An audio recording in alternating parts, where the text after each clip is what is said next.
अस्सलामुअलैकुम दोस्तों, कैसे हैं आप सब।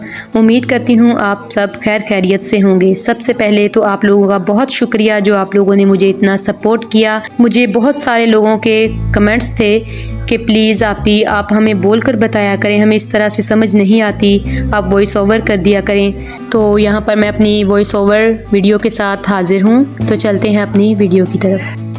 ये ड्रेस हम 5 ईयर बेबी गर्ल के लिए बनाने जा रहे हैं जी। तो यहाँ पर हमने टॉप के लिए फैब्रिक ले लिया है। ये फैब्रिक 4 फोल्ड में है। इसके बाद हम इसकी विड्थ लेंगे 13.5 इंचेस और इसकी लेंथ लेंगे 23.5 इंचेस।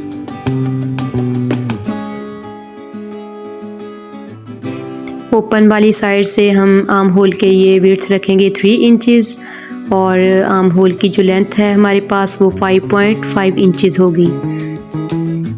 इस तरह से हम उसे मार्क कर लेंगे और इसे राउंड शेप देते हुए इसकी कटिंग कर लेंगे।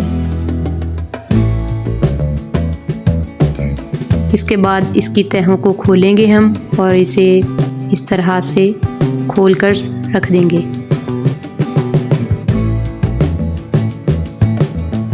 यहाँ पर हम दोनों साइडों पर शोल्डर के लिए 3 इंचेस पर मार्क लगाएंगे और सेंटर में जो कपड़ा बच जाएगा इसकी हम पिन-टिक्स भी डाल सकते हैं और स्मॉल प्लीट्स भी डाल सकते हैं। यहाँ पर हमने पिन-टिक्स डाल ली हैं, ये देखें। अब हम इसे इस तरह से रखेंगे और जो फैब्रिक नीचे की तरफ इकट्ठा हो रहा है पिन-टिक्स वाला उसे सेट करेंगे और इसे ऊपर से प्रेस कर देंगे ताकि पिन-टिक्स वाला फैब्रिक जो ऊपर की तरफ उठ रहा है वो नीचे बैठ जाए। बाद में नेक बनाने में आसानी होगी। पिन-टिक्स वाला पार्ट जो है वो हमारे पास 5 इंचेस है और टोटल हमारे पास जो शोल्डर आ रहा है वो 10 इंचेस है। बैक पार्ट को भी हम इसी तरह से सेट कर लेंगे। इसके बाद हमारे पास है पेस्टिंग पेपर जिस पर हम फ्रंट नेक लाइन के लिए कटिंग करेंगे। इसकी जो विड्थ है वो हमारे पास 2.5 इंचेस रहेगी और इसकी जो डेप्थ है वो हमारे पास 3.5 इंचेस रहेगी। फिर यहाँ पर हम इसे गोलाई की शेप देते हुए इसे कट कर लेंगे।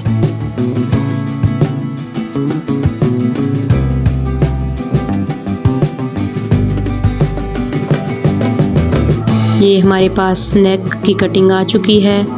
इसे हम साइड पर कर देंगे और इसके बाद हम करेंगे बैक नेक लाइन की कटिंग।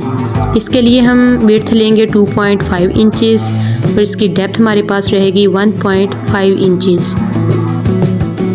इसे भी इस तरह से मार्क करेंगे और इसको गोलाई की शेप दे देंगे।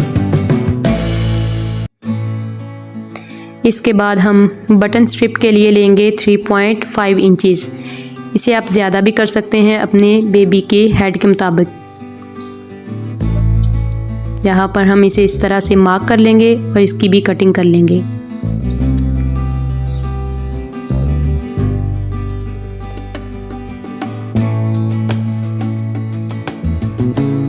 सो यहाँ पर हमारे पास इसकी भी कटिंग आ चुकी है, ये देखें इस तरह से।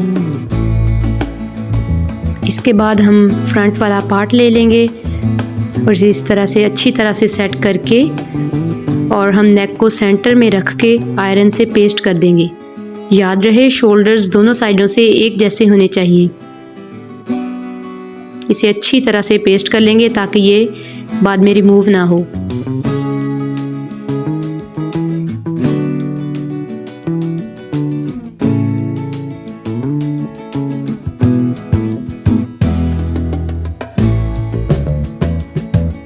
इसके बाद हम क्रॉस स्ट्रिप ले लेंगे जिसकी विड्थ 1 इंचेस रहेगी हमारे पास। ये डबल फोल्ड है। इसे हम इस तरह से रखेंगे और स्टिच लगा देंगे। स्टिच लगाने के बाद क्रॉस स्ट्रिप को दूसरी साइड टर्न करेंगे और इसे भी स्टिच लगा देंगे। ये हमारे पास यहाँ बैक पार्ट आ गया है। बैक पार्ट पर भी इसी तरह से सेंटर में रखेंगे नेक को और इसे पेस्ट कर देंगे। इसे अच्छी तरह से पेस्ट करें ताकि ये रिमूव ना हो, क्योंकि अगर पेस्टिंग पेपर इससे रिमूव हो गया तो इसकी चुनट्स खुल सकती हैं और नेकलाइन ख़राब हो जाएगी। इसे भी इस तरह से साथ साथ कट कर लेंगे।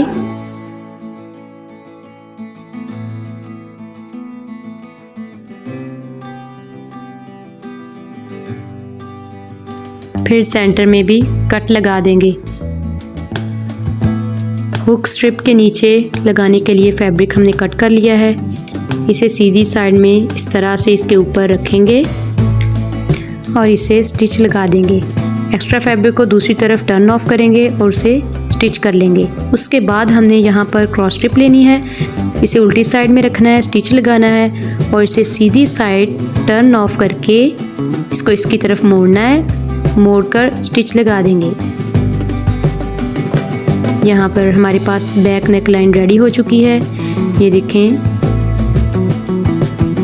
इस तरह से। फ्रंट नेक लाइन भी हमने फिनिशिंग के साथ स्टिच कर लिया है। इसी तरह से आपने नीटनेस के साथ कपड़े को स्टिच करना है। अब इस तरह से शोल्डर्स को एक दूसरे के ऊपर रखकर सिलाई लगा लेंगे। शोल्डर्स को हमने स्टिच कर लिया है। इसके बाद हम आर्म होल के लिए क्रॉस स्ट्रिप लेंगे। डबल फोल्ड क्रॉस स्ट्रिप है, इसकी विड्थ 1 इंचेस है। इसे भी इस तरह से हम पहले स्टिच लगाएंगे और इसके बाद दूसरी साइड सीधी साइड की तरफ टर्न करके इसे भी स्टिच लगा लेंगे फिनिशिंग के साथ।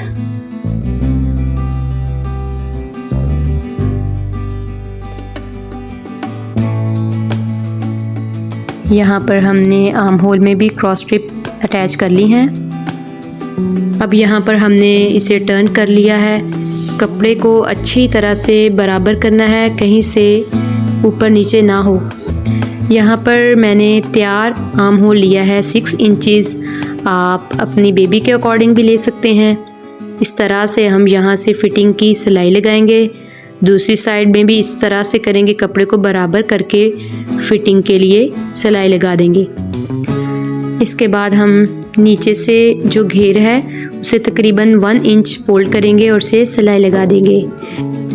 यहाँ पर हमारे पास एक खूबसूरत सा कोरियन स्टाइल में टॉप रेडी हो चुका है, जो हमारा वायरल डिज़ाइन था। यहाँ पर मैंने एक खूबसूरत सा प्लाजो रेडी कर लिया है। इसकी कटिंग और स्टिचिंग मैं अपनी पिछली कई वीडियोस में बता चुकी हूँ। कोरियन स्टाइल टॉप के साथ प्लाजो बहुत अच्छा लगता है। यहाँ पर मैंने इसकी तैयार लेंथ ली है 22.5 इंचेस और यहाँ पर इसकी तैयार विड्थ ली है 10.5 इंचेस। इसी तरह से इसकी क्रॉच लेंथ यानी कि मियानी तैयार ली है 10.5 इंचेस।